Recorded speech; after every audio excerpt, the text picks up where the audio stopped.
Okay, welcome back. We are working our way through chapter 3 of the Rathus text, Introductory Psychology. The previous video we finished up vision. We looked more at how we sort of, video 1 we looked at the, vision in terms of the eye, the mechanics of the eye, and the second video we looked at, okay, how do we put together all of the sensory information that is being collected and gathered by our eyes. So now we're going to move on from vision.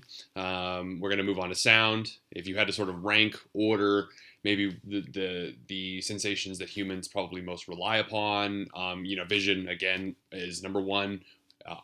Obviously there are people who don't have vision who thrive and survive just perfectly fine, but as a whole, our species is very visual. So much of our brain is dedicated towards processing visual information. So sound, you could make a pretty strong case that maybe sound is next if you were to rank, first, second. Sound would probably be number 2, and similar to vision and light, sound also travels in waves, and our ears are sensitive to picking up on those waves at various frequencies, from very small frequencies up to 20 to 20,000. So, pretty broad range of frequency that we can hear under the right conditions. So let's take a look more at sound, and we're going to take a look at some of the anatomy of the ear. And then, we'll kind of wrap up with some other discussions about hearing. So our hearing is sort of measured and determined by a couple of factors, including the pitch, which, if we think of sound, if it is a wave, the pitch is determined by the frequency of those waves. So obviously, the more waves, the higher the pitch. The less wave, the fewer waves, the smaller the frequency, then you're going to have a lower pitch. And this, of course, is measured in hertz. If you're not familiar, the pitch or the frequency, is measured in hertz, whereas loudness, how loud something or how quiet something is. I'm not sure if you can even tell the fact that I raised and lowered my voice. Sorry if that creeped you out. I just went with it. But that is determined by the height of the sound waves, those waves that travel to our ears, otherwise known as the amplitude. The height is the amplitude. The frequency and the amplitude are, of course, independent, so pitch and loudness aren't necessarily, they are independent of one another. And rather than being expressed or measured in hertz, it's measured in decibels. If you ever heard about sports stadiums breaking records for the decibel record, well, that's what they're saying. It's the loudest stadium. Or when you go to certain rock concerts, or not even rock concerts, like EDM concerts, for example, they talk about, hey, you better wear headphones or wear those ear protectors because the decibels are above kind of what we can handle for extended periods of time. Let's see. Oops, sorry, folks. That's weird. My computer wigged out for me. I apologize. Oop. Okay, this is what I meant to show you. Yeah, here we go. Sorry about that. All right, my computer just froze all of a sudden, and then responded to all my button clicks. Anyways, so here's what I mean. Look at this first one. This is what I mean by low frequency. The way there's not a lot. You see the gap between the waves. We can count it 1, 2, 3, 4. We start to see a 5, maybe a 6 over here. Pretty small, but then we see a much higher frequency. This would be a higher pitch. This is, if you're talking about singing, this is the low pitch. This is someone who has more of that baritone voice, and this is someone who is hitting more of those high notes, if you want to think about it in those terms. The amplitude, the loudness, this would be, your library voice. See, the amplitude is really low. And this would be your outside voice, which has a much higher amplitude. Put some real timbre into it, which may be part of the frequency, sorry. But anyways, you can see physically, if we were able to see sound waves as they travel, when somebody's talking quietly or somebody's talking loudly, somebody's talking with high pitch or low pitch, this is sort of what it would look like. And I'm not going to go over this slide too much, but this is just kind of a measure of decibel ratings of loudness. probably right now as I'm talking, I'm probably around here, this normal conversation, maybe a little bit higher because I'm trying to make sure my microphone will pick up. And I also kind of have a little bit deeper voice. So maybe, maybe I'm a little bit higher. But notice how, when we get up here, this is where things can actually damage we can experience damage to our hearing, damage to our eardrums, our physical ears.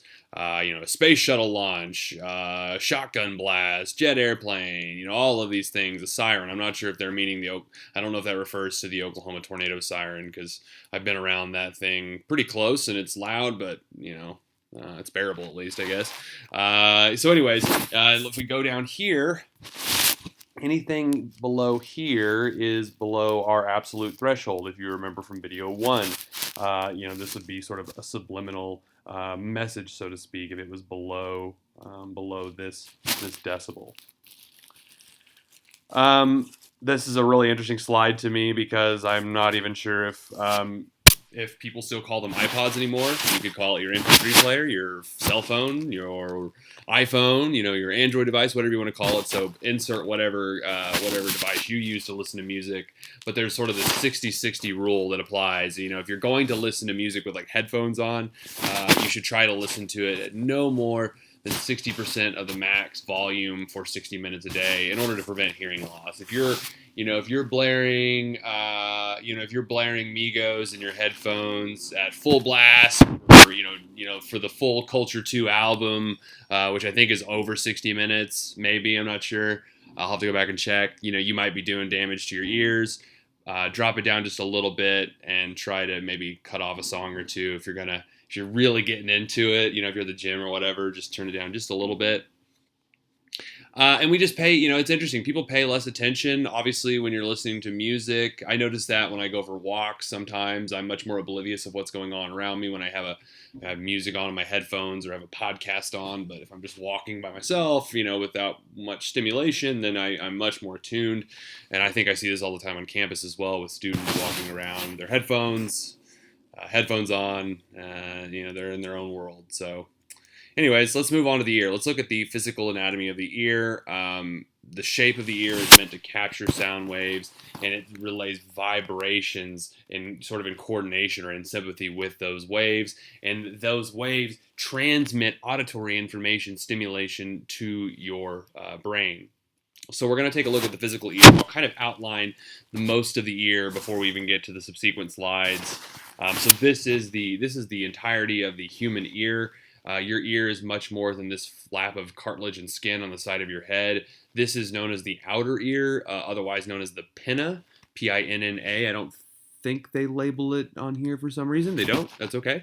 But the ear is in 3 parts. So we have the outer ear, the pinna, which, we see the sound catches and it starts to relay and funnel down this way. Then we get to what's known as the middle ear, and this is home to 3 of the smallest bones in the human body: the hammer, the anvil, and stirrup, all here. These, again, they vibrate with those sound waves and push it on further. We have it pushes it on into the into the inner ear, home of the cochlea.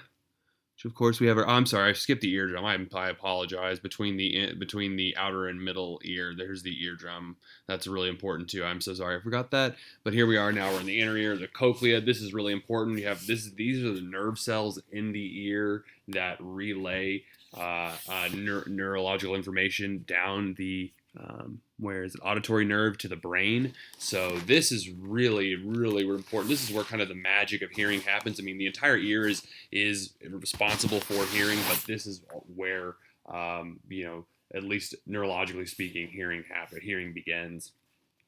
So now you have a decent idea of kind of what it looks like. So the next few slides are going to kind of go over these parts I just discussed, but, just know I don't really want to jump back and forth to these slides. What I would recommend doing is maybe have your textbook open to figure 3.19. I'm not sure what page that is at the moment. I don't have my textbook open. Shame on me. Sorry. So the different parts of the ear, we have the outer ear, and that's the part that funnels sound waves into the eardrum. And the eardrum is what begins to vibrate in response to those, to those sound waves. To me, it just reminds me of those boats that those war boats that move across the ship that are beating with the drum. You can hear the sound of the war drum or whatever. That's kind of a dark reference, I guess, but that just kind of reminds me of the eardrum and vibrating in response. So, anyways, however you remember things, it's some people. The weirder it is, the stranger it is, the easier it is to remember. So the middle ear, again, you have your eardrum, your hammer, anvil, and stirrup. Those are all really important. The eardrum initiates the vibration process. The hammer, anvil, and stirrup, the smallest bones in your body and the human body, not just your body, all of our bodies. Those are part of this vibration process as well. They act as an amplifier, sending it into the oval window and round window. In addition, they sort of balance this pressure into they send, this is a whole complex system, I guess is what I'm trying to say. I think we take for granted this process of hearing. We look at the outside flap of our ear, the outer ear, the pinna, and think, oh, that's it, that's hearing. But you really look at the mechanism going on, and it's pretty complex and very fascinating. So then we have their inner ear. This is where the oval window, after all these vibrations are occurring in the middle ear, they transmit from the oval window to the cochlea. The cochlea is home to the basilar membrane. It's this coiled portion within the cochlea. The organ of Corti is attached to the basilar membrane. A lot of this stuff is probably more information than you necessarily need to know, but there's just a lot of moving parts along the way. And these impulses are created in the cochlea. We have these little hair cells inside the cochlea. They'll move those sound waves, the movement, the vibrations create these neural impulses, and it relays information from the cochlea to this auditory nerve, which then goes to the brain, to the thalamus, to the temporal lobe, so on and so forth. Sound, of course, we locating sound. Sometimes we actually our ears are part of the process of actually locating where sound is occurring. Sometimes you actually have to turn your head in order to locate sound. That's one of the ways we kind of figure out where things are. If somebody's shouting our name, maybe it's a crowded room or maybe you're at the mall or somewhere and someone yells your name, hey, they're calling out to you. You may have to turn around and physically kind of look, point your ear in the direction where the sound's coming from to find them. Again, it's part of one of the purposes of how we don't use echolocation, of course, like bats, but we can kind of use sound as a way of locating things.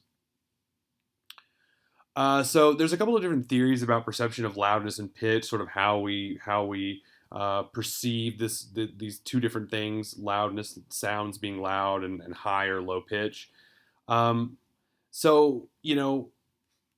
There's two not really competing theories. One theory is called place theory, and it really is used, I believe, to explain what pitch. It is used to explain high-pitched sounds, and it is essentially saying that pitch is determined by where on the cochlea, the place on the cochlea where vibrations occur.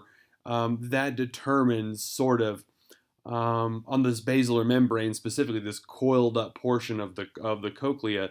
This is what determines high pitched sounds if it lands on a certain place or a certain location on the cochlea. Whereas frequency theory, which is used to essentially explain low pitched sounds, it's more about the neural impulses that are happening in the cochlea that are firing.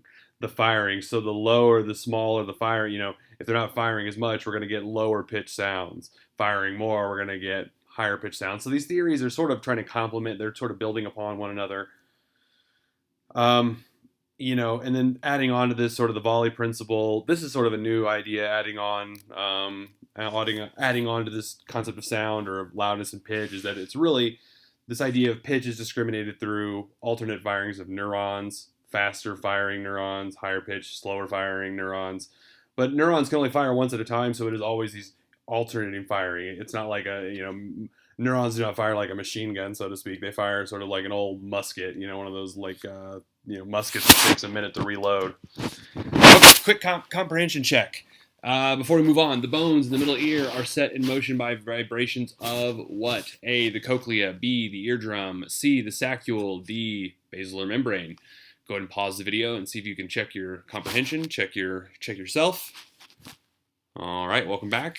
You should have put B, the eardrum. The eardrum is sort of like that, is sort of the where we see the outer ear, where the middle ear begins is the eardrum. Deafness. I think this is one of the last things we're going to talk about. There's two types of deafness. Broadly speaking, there is conductive deafness, which is due to damage in your middle ear. For example, if you had damage to your eardrum, you can. It's very easy to damage your eardrum. That's why they don't recommend cleaning your ears with Q-tips, because you can in fact poke your eardrum and damage it. You can get water damage. You can get all kinds of infections and things like that in your ears that might lead to damage to the middle ear. But hearing aids can actually treat conductive deafness. Deafness, I want to say conductive deafness isn't total deafness, or in extreme cases it can be total deafness, but I think in most cases it's just things are a lot quieter. Versus sensory neural deafness. This is where you actually experience damage to structures of either your inner ear or an auditory nerves, and this is far more. The consequences of this are much more severe, I suppose, in terms of deafness. I mean, you can have total deafness. Cochlear implants, for example, can be used to treat this in some cases, but not all cases. And there also is some really fascinating, things going on in the deaf community. For example, there are examples of people, if you have a father or a mother or both who are deaf, and they have a child who is deaf, and the child is eligible for cochlear implants, but maybe the parents don't. They want the best for their child, obviously, but they also want to be able to share that sort of deaf culture, and that's a really interesting sort of ethical, moral dilemma to consider. That you think, oh yeah, everybody wants to hear sound, but there's also, if there's this connection between parents and child, that's something that's an interesting thing to consider too. But there's also those videos of babies who get cochlear implants and they get to hear sound for the first time, and it's a really heartwarming moment. So there's definitely both sides to that. I'm not arguing one way or the other. Okay, yeah, we're wrapping up here. I see smell. That's going to be our last video for chapter 3. So I'm going to stop here, and when we come back, we're going to wrap up with smell, touch, taste, and a little bit of extra stuff too. But it's not much left in this chapter. So, all right, thanks for tuning in. See you next time.